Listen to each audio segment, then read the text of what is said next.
Hello, welcome or welcome back to my channel. If you're new here, my name is Mary, and today's video is going to be my wrap up for the month of April. So in April, I did manage to read 14 books, and I'm just gonna quickly go through my reading stats that I've compiled for this month. I did not DNF anything in April, although there are 2 books that I wish I had DNF'd. 3 books, actually, that I wish I DNF'd, or just wanted to DNF at various points. Anyways, I read 6 fantasy books this month, 2 nonfiction books, 2 science fiction books, 1 horror, 1 general fiction, and 1 contemporary book, and 1 classic. I also did manage to read from 4 male authors and 11 female authors. One of the books that I read had 2 authors, so I did author stats for both of them. I read from 13 white and 2 person of color authors. They were both Asian authors. The countries that the authors I read from are from, are the USA, England, Canada, and then 1 I couldn't find where she is located, so there's that. I did manage to read 3 books physically. I also read 9 books via audio and then 3 books using ebooks. Again, that might not exactly add up to 14, but if I read a book using like the ebook and the audiobook, for example, I will list both. Demographic wise, I did read 8 adult books and 6 young adult books, which is a better average than I have been getting all year. And I did not read any translated books this month. Again, I don't think I've read a single translated book all year, so I do want to rectify that, but I'm not mad at it, I guess. For settings, I did read books set in California, Australia, Kentucky, Paris, Egypt, New Orleans, London, Dorset, England, Chicago, and I also read 2 books set in Lancashire, England, and 5 books set with various fantasy settings. I did manage to read 3 books with Queer Rep this month, which is much better than I have been doing all year. And I have 3 books that I did not rate because they were either rereads or read for like a project that I wasn't going to rate them for. I gave no books 1 star.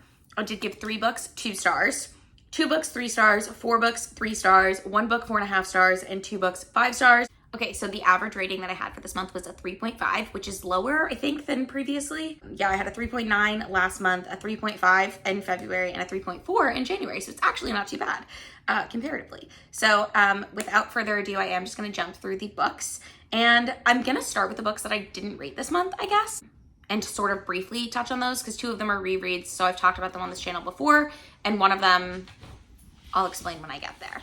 I guess I'll start with that one. So I did read Nothing But Shadows by Cassandra Clare, which is a short story or novella. I think it's like 80 pages in her Shadowhunters universe. And to be honest with you, I only read this because Nico Mirallegro is an actor who I really like, and he did the audiobook. So I was curious to see what he sounded like. And I'm pretty sure these books are partially set in the US, at least the modern day ones. So I wanted to hear his American accent. And spoiler alert, it's not great.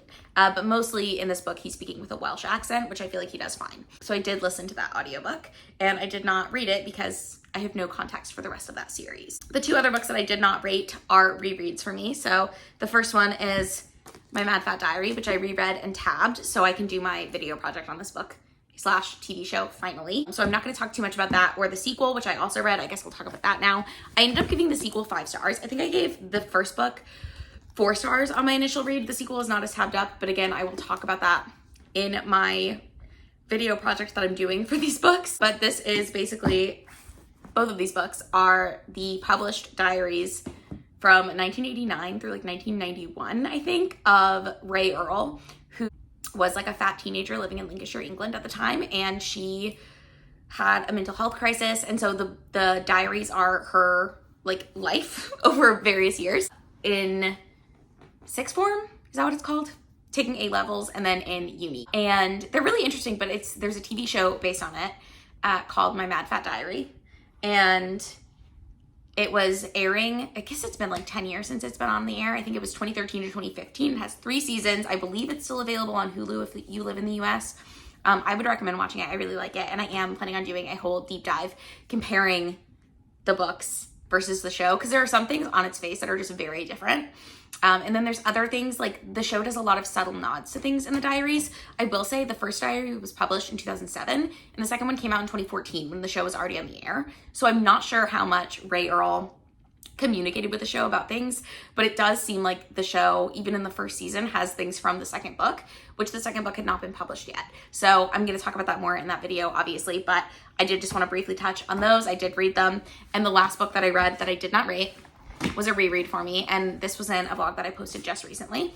But I did reread and try to tab Dark Matter by Blake Crouch. I don't know if you can tell, I'm not much of a tabber. I had this grand idea to tab foreshadowing, quotes I liked, emotional moments, and funny moments in this book, because I remember having a lot of like emotional responses and like laughing out loud when I read it originally. I did not do a very good job. So this book is a sci-fi thriller by Blake Crouch, obviously, and it's about this guy, Jason Dessen, who is, how do I even describe it? So he's like a sort of living a normal life, basically, but he has some like lingering regrets or thoughts about like what if his life was different. And then one day he gets kidnapped by this guy and held at gunpoint, and then he wakes up in a lab and he's in like a different version of his life, and he's trying to get back to the version of his life that he came from because he misses his wife and his son. So that's like the premise of the book. It's a multiverse book. Apple TV Plus has released the TV show, so the first episode I believe just came out this week. I have not watched it yet, but I do plan on doing a book versus show video on that. So if you're interested, subscribe to my channel because that will be forthcoming whenever all the episodes release. I'm excited that it's finally out because I remember they announced it last year and then I could not find anything. It was like crickets. And I've looked it up a couple times this year and could not find anything about it. And then I think I Googled Dark Matter because I was trying to find the Goodreads page and I was just being lazy, and the show popped up first thing. So it worked out. So I'm gonna watch that. I'm excited to watch it finally. Now that I've talked about those things, I now want to run through my books in the order in which I enjoyed them. So I'm gonna start with my 2-star reads. The first one I'm gonna start with is one that I like just genuinely should have DNF'd, but I listened to it while I was on an airplane going to Vermont to visit my friend Katie. I believe I have a vlog of that. I don't have much footage in Vermont, but I do think I talked about this book in that vlog, but I could be wrong. But it's The Order of the Pure Moon, Reflected in Water by Zen Cho, which is a very short Asian-inspired fantasy, and you follow these like monk. There's a monk who has to join this group of bandits for some reason that I can't recall. Honestly, I just thought this book was boring. It's got a lot of like raunchy humor, which isn't really my thing, and overall I just wasn't super fond of it. So I wish I had DNF'd it. I ended up just sort of like listening through it, but not really retaining much of it, obviously, so it was not the book for me. I do think people like this book, and I don't know if it's a series or not, but it just really wasn't for me. The next book that I read that I gave it 2 stars, and I have decided to DNF the series that this book is a part of, and that is The Vampire Lestat by Anne Rice. And this is a horror fantasy book about vampires. So the movie Interview with the Vampire is based on the first book in the series, and it has Brad Pitt in it. And I read that a couple years ago, and I think I gave it 4 stars. However, on reflection, I should have given it 3 stars because I remember not being like super wowed by it. But I do remember the horror elements really working for me in that book. And I also really enjoyed like the nostalgia because I'd seen the film so many times. But The Vampire Lestat is about Lestat, who is the vampire that turns Louis in the first book, and it's just his backstory. So in the present day, which is like the mid 80s, I think, he's a rock star who has been open about being a vampire, but people think he's just like being a quirky rock star. There's a movie actually called Queen of the Damned that is based on this book. I think there's another book in this series called Queen of the Damned, so I'm unclear if it's like a mesh of those 2 books together in a movie, but I have seen that movie. So I remember reading this and being like, I swear I've read this like concept before, but not to the extent that this book goes back in time. So it goes back and shows Lestat turning, shows Lestat's relationships with various vampires and people that he turns in the old country, which is Europe.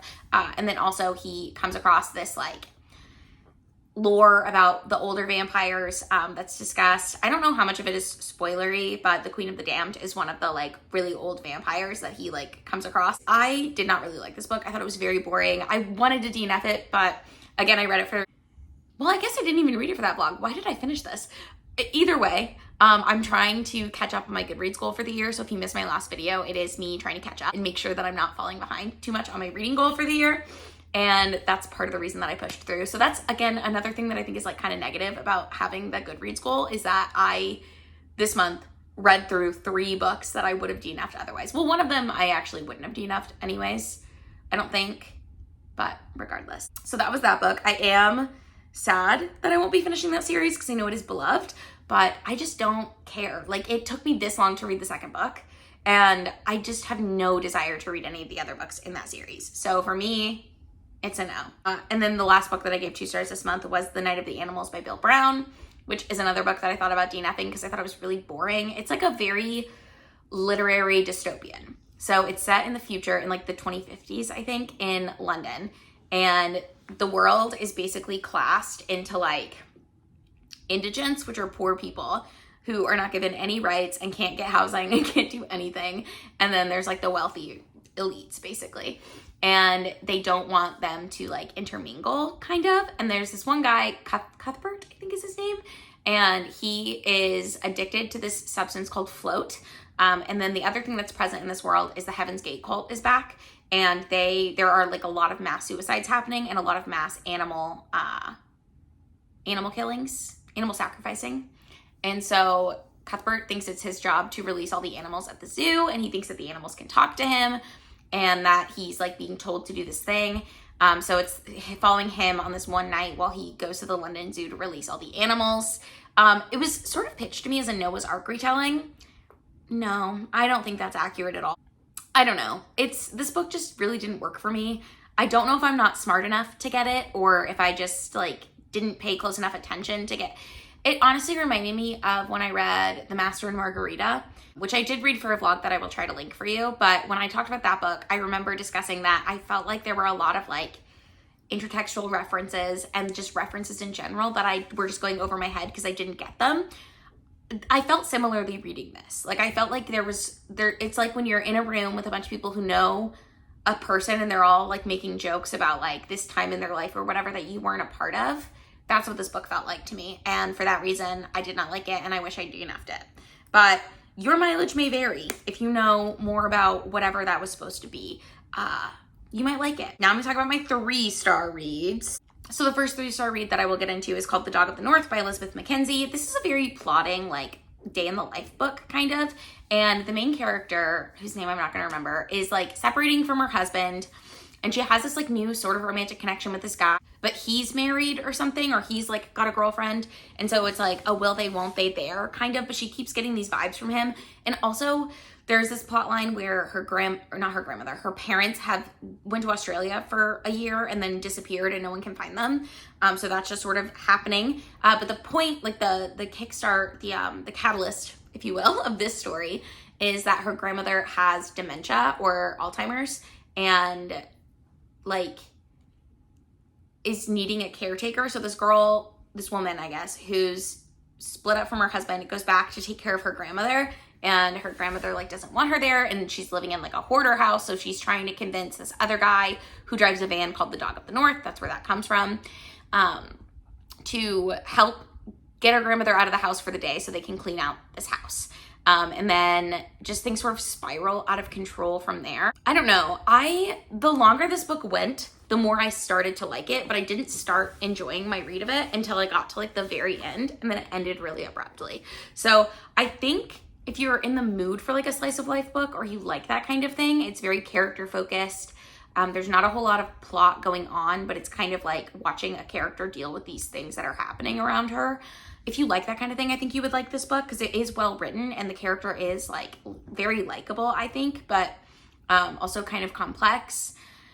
So I think people could like this. I just don't really ultimately think it was a book for me. I thought it was fine, but it wasn't like anything to write home about, in my opinion. The next book that I give 3 stars is The Kingdom of Copper by S.A. Chakraborty. And this is the follow-up to City of Brass.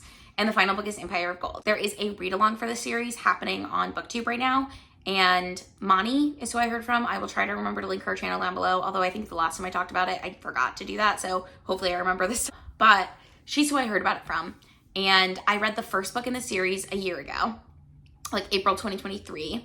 And then I decided to pick up the sequel, April 2024, for this read-along.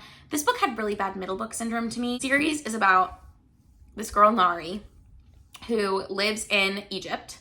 And she is like a con artist. She has this innate ability to tell when people are ill, and she uses it to con people into thinking they're sick when they're not really, and buying these expensive tinctures from this apothecary who then gives her a cut of the profits. And at the beginning of the book, she's doing that. She decides to have this ceremony to exorcise someone of a demon, and she ends up summoning a djinn and gets swept away into this magical world where she learns more about her past, her parentage, and herself. And you have like 3 main people. So it's Nari, this prince of this land, and then the djinn who whisks her away. And without spoiling anything, in the first book, they all go on this like adventure to unite, and they're all together. So it takes a lot of the book for them all to get together, but they're all together. And then the second book, they're not together anymore. Like something has happened at the end of the first book. We get this 5-year time jump and none of the characters are together at all. They're all doing their own individual things. And I just personally thought that was I just wasn't into it. I didn't like that part of it. It felt sort of reminiscent to the Two Towers in Lord of the Rings, where you've got these like 3 different plot lines happening with the different characters, except for I liked that book. Like something about that really worked for me. This did not really work for me. Like I only cared about one of the perspectives the whole time. And then one of the perspectives I never cared about at all, ever. And whenever it came up, I was like, okay, who cares? And then the other perspective, I liked some of the time, but then I also didn't like some of the time. And I just didn't get that character's choices and motivations to do things. Like it just didn't make sense to me. So I'm hoping that the third book can pull this out, but we'll see. I don't know. My favorite thing about the first book, again, without spoiling too much, is the like love interests, will they, won't they type thing, which is non-existent in the second book. And so for me, this just didn't really work. Again, I'm giving it 3 stars because I didn't like hate it. And there were certain things that I really enjoyed learning about. And I felt like really were moving the plot forward. But for the most part, this book was a no for me. So I hope that I like the third book better. I'm reading it this month. Hopefully my hold for my library is still not in, but it is on my TBR to get to this month. Or I will try to push it out as soon as I can when I get the hold in. But I'm excited that I'm reading the series to like get it off my TBR finally. But unfortunately, book 2, I did not like very much. So that's sad for me. So now I'll talk about 4 stars. It's exciting. The first 4-star that I'm going to talk about is Graceling by Kristen Kishore. And this is the first book in a fantasy series. It's a YA fantasy series, and the premise of the series is that this girl, whose name I'm not going to remember, in this world, some people have what's called a grace, which is like a special talent. And you know who has a grace because they have 2 different colored eyes.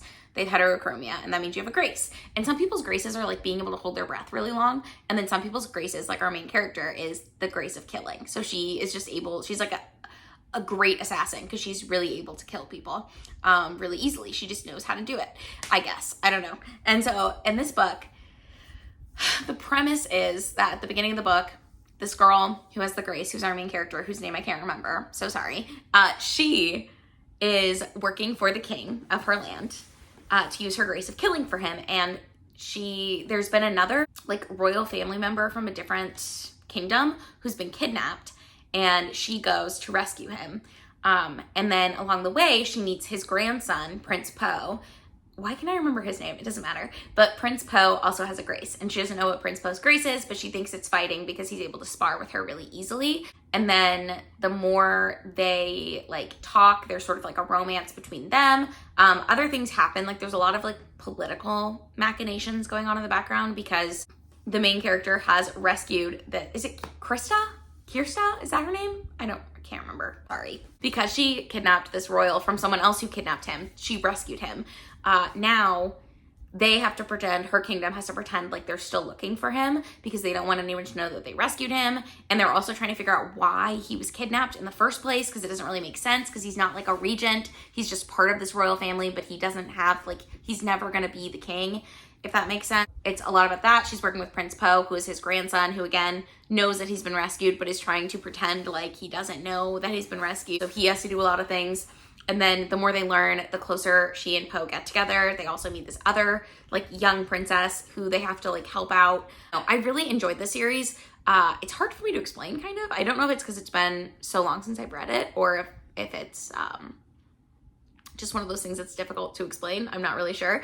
But I am really enjoying it, or I did really enjoy it, and so I do hopefully plan on reading the rest of the series at some point. But that being said, I also feel like I could be content never reading the rest of the series, just based on the fact that I can't remember what the cliffhanger that it left on was, and I'm happy with that. So we'll see if I ever read the rest of the books in the series, but that was Graceling by Kristen Kishore. The next book that I gave 4 stars, shockingly to everyone, including me, A Storm of Swords by George R.R. Martin. This is the 3rd book in the Game of Thrones series, and I'm finally starting to really enjoy the series. So this book took me like 3 weeks to read. Okay, these audiobooks are massive, and I do listen to this as an audiobook because frankly, reading this book physically would take my life out of me. But this is a fantasy series. It's the third book in a fantasy series, follows lots of different characters with lots of different like bloodlines, and they're all competing in the Game of Thrones to sit on the Iron Throne and rule this kingdom. And it's a lot of political intrigue. You're seeing a lot of different perspectives from what's happening. There's always like people being killed off. There's all sorts of battles being planned. There's all sorts of like sneaky behind the scenes machinations happening. So I am starting to really enjoy it. I'm starting to get the hype. I don't love these books, and I've talked about this before. The main reason I don't love these books is I feel like there's a lot of unnecessary like graphic sexual assault in these books, and I am a believer that you don't have to put it in there personally. I'm also not super fond of fantasy books that rely heavily on like fights and battles and like graphic depictions of like torture. Those are things I don't like reading about. I don't like seeing on television. Like I just am not interested in that kind of thing, I guess. So they're very violent books, which I think is part of the point, right? Like it's partially like a lot of it is battles because that's what happens, right? They're trying to literally battle and kill and whatever. But I'm much more interested in the like political aspect of the book and like different people marrying different people to try to get what they want. And like even the more political fight scenes I can get down with, like the plans to assassinate someone. Like I think that's interesting. It's just the like random character we never see again who all you see about them is them being tortured for some like very small purpose that doesn't really play a big role in the plot. I don't care about. So, or I don't care for, I guess. But I did enjoy this book much more than I enjoyed the other books that I read in this series. Like much more. And the last 4-star that I have to talk about is Tess of the D'Urbervilles by Thomas Hardy. And this is a classic. So I read Far from the Maddening Crowd or Far from the Madding Crowd. Can't remember, a couple years ago. Didn't really like it very much. I didn't really get it. It was hard to focus on. I listened to it as an audiobook, and I just don't think I was like primed to listen to that kind of thing as an audiobook. But this one I also listened to as an audiobook, but I was able to understand a lot more of what was happening. So this follows Tess D'Urberville, who is the oldest daughter of a poor farmer family in the 1800s in Dorset, I suppose, England. And that's what it says on Goodreads, that it's set in Dorset, so I'll go with it.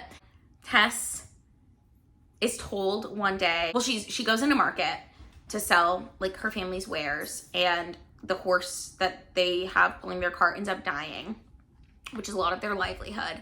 And so Tess basically gets convinced that she has to go into this other neighboring village to work. And her dad tells her that they're the D'Urbervilles, but they used to be the D'Urbervilles, which is this like really well-off family, and that there's this family of D'Urbervilles living in this other village, and that she should try to get in with them because they have a son that is like the appropriate age for her.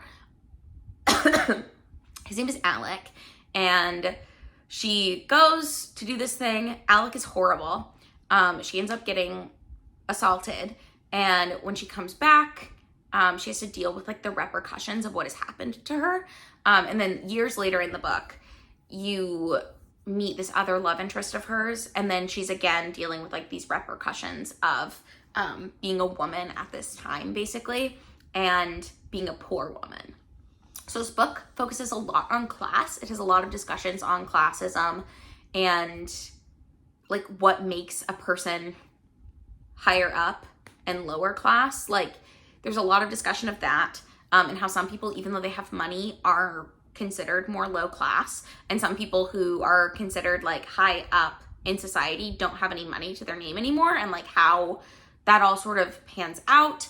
It also discusses like the differences between men and women in society, and how like certain indiscretions from a young man can be forgiven by society or even never known, but women don't have that luxury. So it does do that sort of discussion. And there's a lot of like honor and your duty as a person, as a man or a woman in the society, sort of talked about as a daughter, as a son, as a whatever the case may be, right? So all of that was very interesting to me. It also, how do I describe this? It like, Tess is such a realistic character to me. Like she felt very real. And I've heard a lot of people, since I look things up when I'm done reading them, okay, sue me. But I've heard a lot of like people discussing how much they don't like Tess as a character. And I just disagree. I think she's such an empathetic character, and she makes bad choices, but she's also in like a bad place. Like she doesn't have any autonomy over herself at any point in this novel. Like she's always at someone else's mercy, whether that's her father's, whether it's Alec D'Urberville's, whether it's Angel's. Like she's never able to be her own person until really the very end of the book. And I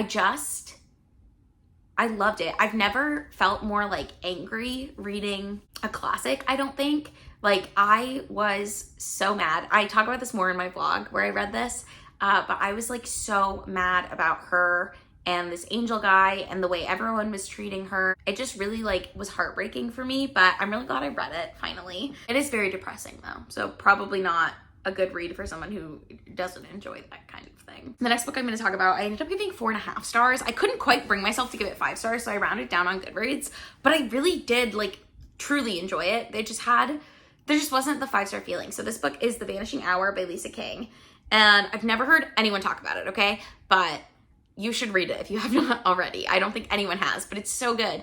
It's a like pre-apocalyptic book, if you will, and it's similar to Station 11, I guess, because it's following this like small, it's really just one guy and one girl at the end of the world, where there's been this disease that has wiped out most of the population, and the only people left standing there are like various groups of people left standing, but you find out why they're still there towards the end, which I thought was fun. I liked that it was like explained and not just a random chance. But the main characters are Matthew, who is this 70-year-old man, and his wife had Alzheimer's and he hasn't seen her in a year, and so he doesn't know what happened to her. But he also has something where, I don't know if it's like autism, it's never diagnosed in the book what exactly is going on with him, but like he really can't stand loud noises, he can't stand to be in crowds, he likes his routine, and so when the end of the world happens, he's like very obviously freaked out by this, but at first he doesn't notice. Like he notices that there's no people around, but to him it's like a positive. And then one day this little girl shows up, and her name is Ruby. She's 12 and her mother has died, and she's looking for her dad. And so she and Matthew sort of set off on this journey to find Matthew's wife Tabitha and Ruby's dad, and then they run into various people along the way, but they're ultimately looking for this place that they hear about in a radio ad called The Horizon, where it's like survivors should go to the Horizon. They don't know what the Horizon is, so they're trying to figure that out, and they're also trying to stick together through this like throng of crazy happenstance that happens. I thought this book, it's like very funny, like darkly funny. The characters are super like likable, I guess. I don't know. Like I really related to Ruby's like stubbornness and tenacity. I really liked Matthew's like gruffness, and I don't know, his sense of humor was very like goofy to me. I really liked their relationship together because they do form this like really strong bond, and I loved it. So I think that other people should read this book because I really don't ever hear people talk about it. I've never heard anyone talk about it. I don't know how I heard of it, but I'm glad that I did. And the last book that I'm going to talk about, the book that I gave 5 stars this month, is called The Love That Split the World by Emily Henry. And this is a YA contemporary with like a romantic subplot and a little bit of like magical realism fantasy thrown in there. And it's about this girl. Am I going to remember her name? Natalie? I think her name is Natalie. Don't quote me on that. This girl, Natalie, I think. I'm going to feel so stupid if that's wrong, but we're going to call her Natalie. She is Native American. She was adopted into a white family in Kentucky when she was a baby. Or she's half Native American. I think her birth mother was Native American. Her birth father was white. She doesn't have any contact with them, but she, since she was a little girl, has been getting these like visions at night of this old Native American woman called grandmother. And this book opens when she's 18 and either has just graduated from high school or is about to graduate from high school. And her grandmother basically says she has 3 months to accomplish these various tasks, and that if she doesn't, then she has to save him, but she doesn't know who him is. And so she's trying to figure out what this means. She's supposed to like find this woman and do these things, right? So it's kind of a quest book in that way, but also you get a little bit more backstory. So she has biological siblings who are twins that are younger than her. And so it's about her relationship with her siblings. And then she ends up meeting this guy, Bo, who she's never seen before, like right now. And he is sort of like able to help her with different things. I don't want to give too much away because it is pretty shocking. Like I was expecting there to be something fantastical happening, but what actually was happening, I was not expecting at all. Which maybe I'm stupid. Maybe other people did expect it. But then later what I was expecting to happen happened. So, there you go. But, it's about this girl, it's very coming of age. Like she has to grow up and make these decisions, and she's already decided she's going to Brown, which is a university in Rhode Island. It's like, I think it's an Ivy League. It might not actually be an Ivy, but I think it's like very prestigious. And she has this ex-boyfriend named Matt who she broke up with because she decided she was going to go to Brown. And Matt is very Kentucky born and bred, always wanted to stay there, wanted to take over his family's farm one day, and she just knew that wasn't what she wanted. So it's about that. And it's about her relationship with Bo and Bo's relationship with Matt, and it's all very interesting. So it's just a very interesting book. I feel like I really can't say too much about it, but I really did love it. Like it made me really think about things, and it has a couple of, not tropes, but like it includes a couple of elements of things that are like my favorite things. So for that reason, I was really like happy to read it. And it does have a pretty ambiguous ending, but I liked it. It's the more I think about it, the more I'm like, oh, okay. I'm okay with that. So anyways, that was the book that I gave 5 stars this month. That is that. Those are the 14 books that I read in April. Let me know in the comments down below what you read this month. Also, let me know if you have read any of the books that I talked about today and how you felt about them. Give this video a thumbs up if you enjoyed it. Subscribe to my channel if you want to see more from me. I am, again, planning on doing several book versus adaptation videos in the coming weeks and months. Hopefully, I will get to some of them. But yeah, that's it from me. Thanks for watching, and I'll see you in another video very soon. Bye!